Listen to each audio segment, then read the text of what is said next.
بسم اللہ الرحمن الرحیم الحمدللہ رب العالمین والعاقبۃ للمتقین ولا عدوان الا علی الظالمین والصلاة والسلام علی رسولہ الامین وعلی آلہ واصحابہ اجمعین اما بعد قال اللہ تعالی فی القرآن المجید فاعوذ باللہ من الشیطان الرجیم بسم اللہ الرحمن الرحیم انا نحن نزلنا الذکر وانا لہ لحافظون صدق اللہ العظیم۔ قابل احترام ناظرین کرام، میں آج آپ کے سامنے ایک نئے موضوع کے ساتھ قرآن مہم کی اس کان خلقہ القرآن کی سیریز میں حاضر ہوں۔ آج انشاءاللہ میں بہت ہی مختصر انداز میں آپ کے سامنے قرآن کی تدوین کس طرح عمل میں آئی اس پر آپ کے سامنے کچھ باتیں رکھوں گا۔ ہم سب جانتے ہیں ناظرین کرام کہ یہ واحد اللہ کی طرف سے کتاب ہے جس کو اللہ رب العزت نے تا قیامت محفوظ کر دیا ہے۔ اس سے پہلے جتنی بھی کتابیں اور شریعتیں آئیں اس پر ان کے ماننے والوں نے تحریف کر دی، لیکن قرآن جیسے اللہ رب العزت نے نازل کیا اسی شکل میں اللہ رب العزت نے اسے محفوظ کیے ہوئے۔ تو ہم سب کو جاننا چاہیے کہ اللہ رب العزت نے اس کی حفاظت کن مراحل سے گزار کر کی ہے۔ ہمارے علم ہے کہ یہ قرآن اللہ کے نبی صلی اللہ علیہ وسلم پر جب نازل ہو رہا تھا تو اس کی نزولی ترتیب الگ تھی، لیکن جو تدوینی ترتیب ہے وہ اسی طرح ہے جس طرح اللہ کے ہاں لوح محفوظ میں قرآن اپنی اصلی شکل میں تھا۔ ناظرین کرام، قرآن کی جو تدوینی مراحل ہیں اس میں اگر بہت اختصار سے میں کہوں تو اس کے تین مراحل میں اس کو ہم تقسیم کر سکتے ہیں۔ پہلا مرحلہ یہ ہے کہ جب اللہ کے نبی صلی اللہ علیہ وسلم قرآن نازل ہو رہا تھا تو اللہ کے نبی صلی اللہ علیہ وسلم کے زمانے میں اس کی حفاظت کا انتظام کیا گیا۔ اللہ کے نبی صلی اللہ علیہ وسلم نے اس کی حفاظت دو طریقوں سے کی تھی۔ ایک تو اللہ کے نبی صلی اللہ علیہ وسلم نے اپنے صحابہ کو انکریج کیا اس کو یاد کرنے کے لیے، چنانچہ صحابہ کی ایک ایسی نسل تیار ہوئی جنہوں نے قرآن کو اپنے سینوں میں محفوظ کر لیا۔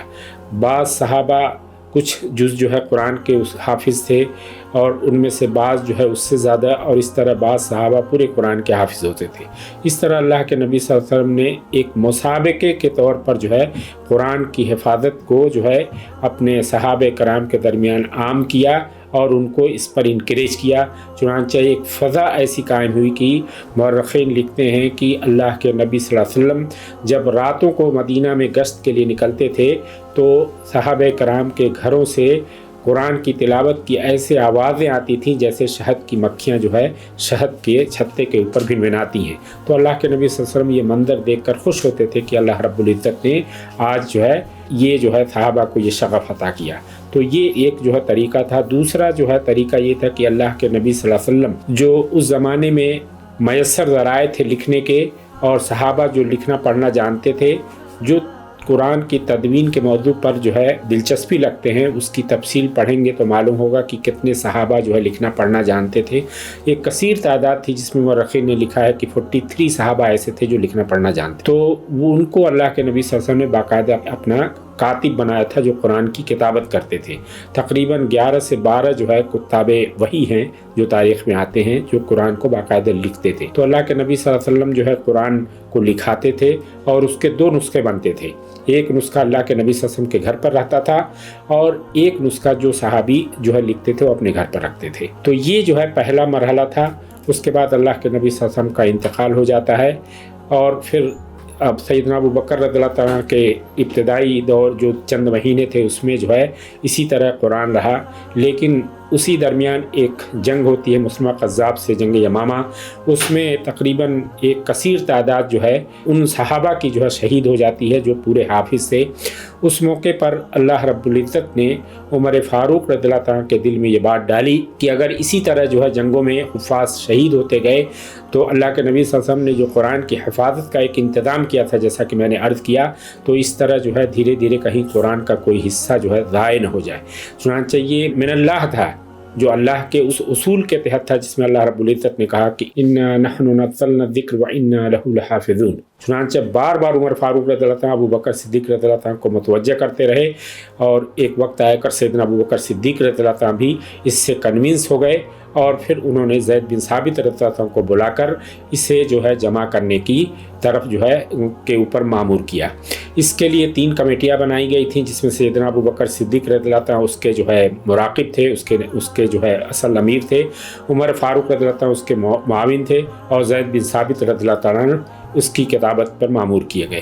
تو اس طرح جو ہے یہ دوسرا جو ہے تدوین کی ایک مصحف میں ایک جگہ پر جو ہے زید بن ثابت رضی اللہ تعالیٰ نے اسے جمع کر دیا، اور یہ جو ہے مصحف سیدنا ابو بکر صدیق رضی اللہ تعالیٰ کے پاس رہا، اس کے بعد عمر فاروق رضی اللہ تعالیٰ کے پاس رہا، عمر فاروق رضی اللہ تعالیٰ کے بعد یہ مصحف جو ہے ان کی بیٹی حفصہ رضی اللہ تعالیٰ کے پاس چلا گیا۔ پھر اس کے بعد جو ہے تیسرا جو ہے مرحلہ، جب اسلام دھیرے دھیرے جو ہے بیرونی ممالک میں پھیلتا چلا گیا، تو ہم سب جانتے ہیں کہ قرآن جو تھا وہ اللہ رب العزت نے 7 لہجات پر نازل کیا تھا۔ اللہ کے نبی صلی اللہ علیہ وسلم کی حدیث ہے کہ لقد انزل هذا القرآن على 7 احرف فاقرؤوا ما تيسر، کہ اس قرآن کو اللہ رب العزت نے 7 لہجات پر نازل کیا ہے، تو جو بہتر لگے اس طرح تلاوت کریں۔ یہ جیسے جو ہے زبانوں کا جو ہے کہ لہجے ہوتے ہیں، خود انگلش میں آپ دیکھیں برٹش انگلش، اس کا پروناؤنسیشن الگ ہوتا ہے، یو ایس اے کا الگ ہوتا ہے، تو اسی طرح جو بڑے بڑے جو عرب میں قبائل تھے، جس میں بنو ہوازن تھے، قریش تھے، اس طرح کے جو ان کے لہجات ہوتے تھے، اس لہجے پر قرآن کی تلاوت کی جاتی تھی۔ تو یہ جو ہے سلسلہ جاری رہا، لیکن دھیرے دھیرے جب جو ہے صحابہ کی ٹیم جو ہے گزرتی چلی گئی اور صغار صحابہ آتے گئے، تو پھر ایک وقت آیا کہ ہر جو ہے طالب علم جو صغار صحابہ تھے وہ جس قرأت اپنے استاد سے سنتے تھے اسی کو صرف جو ہے درست مانتے تھے، باقی نکیر کرتے تھے۔ چنانچہ ہم جانتے ہیں کہ عبداللہ بن مسعود رضی اللہ تعالیٰ عنہ، ابی بن کعب رضی اللہ تعالیٰ عنہ، اس طرح کے صحابہ نے الگ الگ ایریے میں گئے اور وہاں انہوں نے قرآن کی درس و تدریس کی درسگاہیں قائم کی۔ تو اس کے بعد ان کے مکتبے سے لوگ نکلتے گئے، وہ اسی لہجات کو فالو کرتے تھے۔ تو ایک وقت آیا خاص طور سے حذیفہ بن الیمان رضی اللہ تعالیٰ عنہ، آرمینیا کی جب جنگ ہوئی تو وہاں سے جب واپس ہو رہے تھے تو اس موقع پر انہوں نے دیکھا کہ قبل اس کے کی امت قرآن کے سلسلے میں اختلاف کا شکار ہو جائے۔ انہوں نے وہاں سے آرمینیا سے سفر کیا مدینہ کا، اور یہاں آ کر عثمان غنی رضی اللہ عنہ کو اس جانب متوجہ کیا کہ قبل اس کے کی جو ہے مسلمان جو ہے اس میں انتشار کا شکار ہو، آپ اس کو ایک لہجے پر جمع کر دیجئے۔ چنانچہ عثمان غنی رضی اللہ عنہ نے سارے کے بارے صحابہ کو مشورے کے لیے بلایا۔ چنانچہ مشورے میں یہ فیصلہ ہوا کہ جو اہل قریش کا جو ہے لہجہ ہے اس ایک لہجے پر قرآن کو وہ جو ہے بالکل یکجا کر دیا جائے۔ چنانچہ اس وقت زید بن ثابت رضی اللہ عنہ کو دوبارہ عثمان غنی رضی اللہ عنہ نے مأمور کیا، اور انہوں نے جو ہے اہل قریش کی رسم الخط پر اور اسی طرح جو ہے ان کے لہجے پر اس قرآن کو ایک جگہ جمع کیا۔ اس کے بعد عثمان غنی رضی اللہ تعالیٰ نے باقی جو مصحف تھا اس کو حضرت حفصہ رضی اللہ تعالیٰ عنہ سے لیا تھا، اس کو اس کتابت کے بعد واپس کر دیا، اور جتنے بھی اس وقت ریاستیں تھیں، جو اس وقت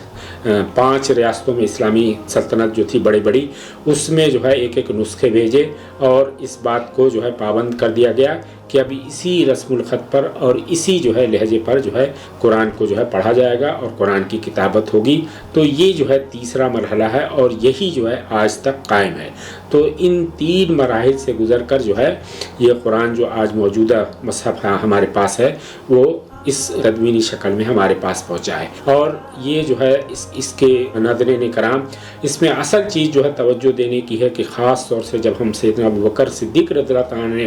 عمر فاروق رضی اللہ تعالیٰ کے اشارے پر جب تدوین کی تھی، تو اس وقت جو میتھڈ اختیار کیا گیا تھا اس کو جمع کرنے کا،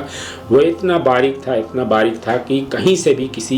کسی بھی تحریف کی گنجائش ممکن نہیں تھی۔ تو یہ ساری چیزیں علمی ہیں، اس کو پڑھنے سے تعلق رکھتی ہیں۔ جتنا ہم پڑھیں گے اس قرآن کو، اللہ رب العزت نے جس طرح کہا تھا کہ ہم نے اسے نازل کیا ہے اور اس کی حفاظت کی ذمہ داری ہماری ہے، تو کس طرح اللہ رب العزت نے ان مراحل سے قرآن کو محفوظ کر کے ہمارے سامنے پہنچایا۔ اللہ رب العزت سے دعا ہے کہ اللہ رب العزت اس قرآن کی عظمت کو، اس کی بلندی کو، اس کے مقام و مرتبے کو ہمیں پہچاننے کی توفیق عطا فرمائے۔ وآخر دعوانا الحمدللہ رب العالمین۔ جزاکم اللہ خیر۔